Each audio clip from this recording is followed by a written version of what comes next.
মোবাইলত যে ৰিলছ চাই আমি এনেকৈ বনাবলৈ চেষ্টা কৰিলোঁ। গিলাচত পানী, কালাৰ, পানীৰ ওপৰত এটুপি তেল, মানে তেলটো কম খৰচ হয় আৰু আপোনাৰ মাটি চাকিৰো প্ৰয়োজন নাই। এনেকৈ দিলে কালাৰিংটো দেখি ভাল লাগে। ইয়াৰ আগত এটা বনোৱা হৈছিল, সেইটো ছাইডত থৈ দিয়া হৈছে বাৰু। এটা এটাকৈ এই 5টামান গিলাচ বনাই দিম। তাৰপিছত আমি হেপী দিৱালী বুলি সন্ধিয়া টাইমত জ্বলাই দিম। চাওক গাইজ, চাওক ৰিলছ চাই বনাবলৈ চেষ্টা কৰিলোঁ গাইজ। কিমান ছাকচেছ হয় নাজানো গাইজ।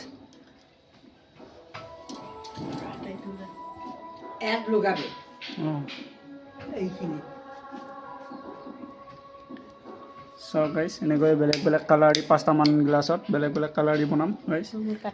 ৰাতি হ'লে যেতিয়া জ্বলি থাকিব তেতিয়া দেখিবলৈ ভাল লাগিব। এতিয়া গাইজ পোহৰ হৈ আছেতো।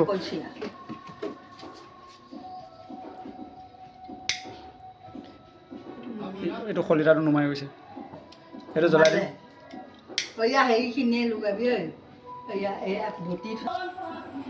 চাওক গাইজ, এইটো গাইজ বেয়া লগা নাই কিন্তু দেখি। ৰিলছ চাই আমি বনাবলৈ চেষ্টা কৰিলোঁ।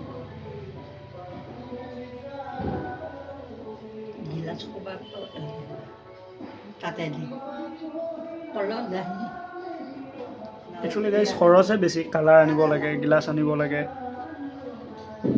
বিভিন্ন ধৰণৰ বস্তু লাগে গাইজ। মাটি চাকি আনি দিয়াতকৈ খৰচটো বেছিহে যেন পাইছোঁ।